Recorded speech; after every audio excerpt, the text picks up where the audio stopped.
een van de onderwerpen die wij hebben besproken vandaag, maar ook eerder tijdens mijn bezoek in Nederland, is de belangrijke beslissing die het parlement van Aruba heeft genomen met de motie De Mesa. Een belangrijke mijlpaal in de geschiedenis van Aruba. Toen de olieraffinaderij in de jaren 20 van de vorige eeuw naar Aruba kwam, was dat een belangrijk moment in de geschiedenis van Aruba. Het heeft veel voorspoed gebracht, enorm veel ontwikkeling en ook Aruba een groot eiland gemaakt met enorme multiculturele samenleving. Wij staan weer op zo'n punt.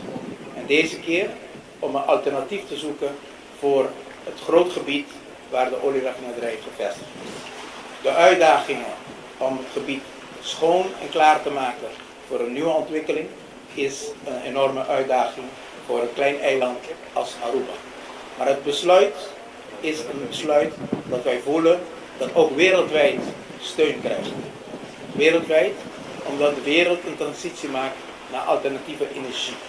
En waar zo'n klein eiland als Aruba het besluit neemt om een olieraffinaderij die ooit het wereldgrootste is geweest, om het besluit te nemen om die te ontmantelen, het gebied schoon te maken en voorbereiden voor nieuwe ontwikkeling, is een enorme besluit, een enorme beslissing die Aruba heeft genomen.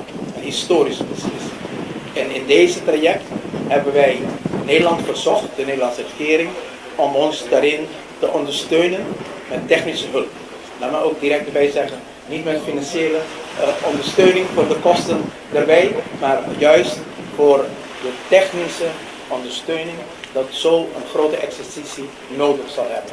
We zullen heel bijzondere deskundigen moeten hebben die ons gaan adviseren hoe we de verzoeken voor het uitzetten van deze grote project kunnen uitzetten op de meest transparante en meest degelijke en bestuurlijke manier. En het is ook voor ons belangrijk dat wanneer wij keuzes moeten maken in de nieuwe ontwikkelingen op dit enorm gebied met een enorme potentieel, dat we ook de juiste keuzes maken.